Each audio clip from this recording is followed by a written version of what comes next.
সবশেষ বিরতির পর আবারও ফিরে এলাম ৭১ জানালে। এবং দর্শক, আমরা ২৫শে মার্চ কাল রাত্রির যে বিষয়গুলো, ইতিহাসগুলো নিয়ে আমরা প্রথম অংশে আলাপ করেছি এবং এ পর্যায়ে আমরা দিনের সবচেয়ে বড় যে ঘটনাগুলোর একটি, যে ঢাকায় যেতে রাজবাড়ির যে দৌলদিয়া ঘাট, সেখানে সৌহার্দ্য পরিবহনের একটি বাস ডুবে গিয়েছিল এবং সেই বাসটাকে টেনে তোলা হয়েছে। আমাদের সহকর্মী আশিক মাহমুদকে দেখতে পাচ্ছি, তিনি আছেন উদ্ধার করা সেই বাসের সঙ্গে। উদ্ধারকারী জাহাজও এখানে আছেন এবং সিনিয়র সাংবাদিক এম এ আজিজ, তিনি আমাদের সঙ্গে আছেন। জনাব আজিজ, আপনিও প্রশ্ন করতে পারেন আমাদের সহকর্মীকে। আশিক মাহমুদ, একটার পর একটা মরদেহ ওঠানো হচ্ছে এবং এই সংখ্যার খবরগুলো বার্তা কক্ষে আপনি প্রতিনিয়ত পাঠাচ্ছেন। আমরা দেখতে পাচ্ছি সংখ্যাটা 14তে গিয়ে ঠেকেছে, নারী এবং শিশু সহ। এখনকার বাস্তবতা একটু ব্যাখ্যা করবেন? আমরা কোনোভাবে ধারণা করতে পারছি কিনা কি পরিমাণ মরদেহ হতে পারে সর্বমোট সংখ্যা? সাথে যদি আপনার কোনো অনুসন্ধান আমরা পাই যে বাসটা আসলে কি চালকই চালাচ্ছিলেন নাকি হেল্পার চালাচ্ছিলেন, কিভাবে ঘটলো? আশিক।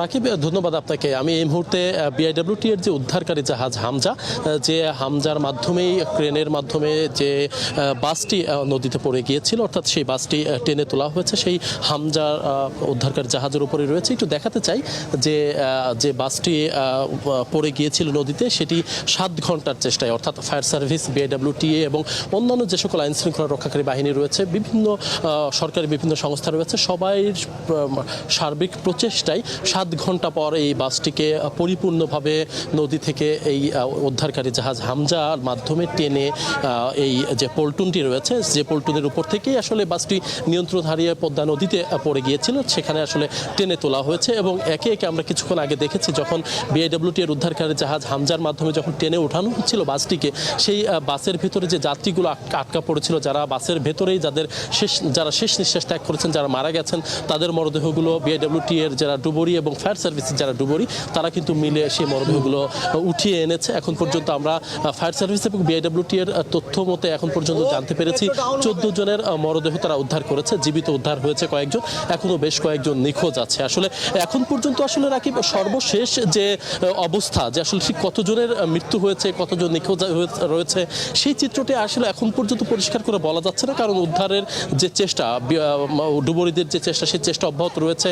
বিআইডব্লিউটি এর যে উদ্ধারকারী হামজার যে চেষ্টা, সেটি অব্যাহত রয়েছে এবং সেই চেষ্টায় ৭ ঘন্টার মধ্যে আমরা ধারণা করছি যে খুব অল্প সময়ের মধ্যেই আসলে এটি সম্ভব হয়েছে। কারণ এই দৌলদিয়া ঘাটে, অর্থাৎ এই যে ফেরিঘাটটি, সেই ফেরিঘাটে অনেক আগে থেকেই এই বিআইডব্লিউটি এর যে উদ্ধারকারী জাহাজ হামজা, সেটি কিন্তু এখানেই থাকে, যে কারণে আসলে খুব অল্প সময়ের মধ্যেই বাসটিকে টেনে তোলা সম্ভব হয়েছে। এবং এখন পর্যন্ত আমরা 14 জনের মরদেহ পেয়েছি, এখন পর্যন্ত নিশ্চিত হতে পেরেছি। আরও হয়তো এই মরদেহের সংখ্যা বাড়তে পারে, সেটি আসলে বলা যায়। তবে রাকিব, আপনি যে বিষয়টা জানতে চাচ্ছিলেন যে আসলে চালকের আসলে কে ছিলেন, আমরা এখানে এসে স্থানীয়দের সাথে কথা বলে যেমনটি জানতে পেরেছি, যারা প্রত্যক্ষদর্শী ছিলেন, তারা বলছেন যে বাসের যিনি চালক ছিলেন, প্রকৃত চালক, তিনি আসলে এখানে যখন ফেরির জন্য বাসটি অপেক্ষা করছিল, তখন তিনি বাস থেকে নেমে গিয়েছিলেন এবং হেল্পারকে তিনি বলেছিলেন যে সে যেন এই ফেরি আসার সাথে সাথে ফেরিতে বাসটি ওঠানো হয়, এই দায়িত্ব তিনি হেল্পারকে দিয়ে তিনি নেমে গিয়েছিলেন। এবং যখন ফেরিটি ঘাটে আসে এবং পল্টনে ৩ নম্বর এই যে ফেরিঘাটের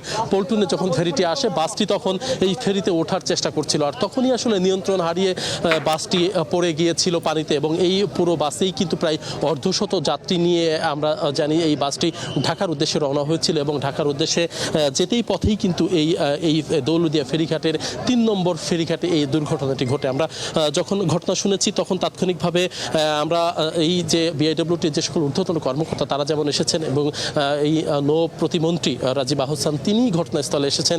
তিনি ঘটনাস্থলে এসে পুরো বিষয়টি, তিনি এই যে উদ্ধারের যে অভিযান, সেই উদ্ধারের যে এই যে উদ্ধার অভিযান, সেটি পুরো সময়টা রাত 11টা থেকে আমরা দেখেছি। তিনি এই এখন রাত প্রায় 1টা বাজতে চলেছে, তিনি ঘটনাস্থলে রয়েছেন। তিনি ঘটনাস্থলে থেকে পুরো উদ্ধারের যে অভিযানটি, উদ্ধারের যে চেষ্টা, পুরোটাই তিনি মনিটরিং করছেন।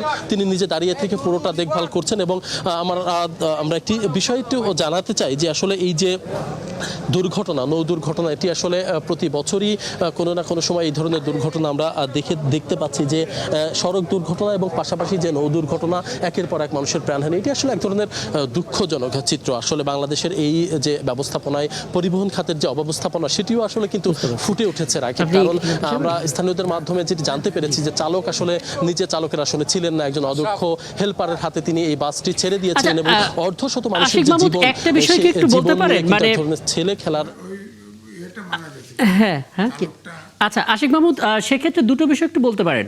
প্রথমত, সৌহার্দ্য পরিবহনের কর্তৃপক্ষের কেউ কি নিজে থেকে যোগাযোগ করেছেন কিনা, বা কর্তৃপক্ষের পক্ষ থেকে অর্থাৎ ফেরি কর্তৃপক্ষ বা সরকারের পক্ষ থেকে যোগাযোগ করা হয়েছে কিনা, তাদের দিক থেকে কোনো ব্যাখ্যা মিলল কিনা, এবং যে চালক আসলে চালাচ্ছিলেন তার পরিচয়টা আসলে জানা গেছে কিনা?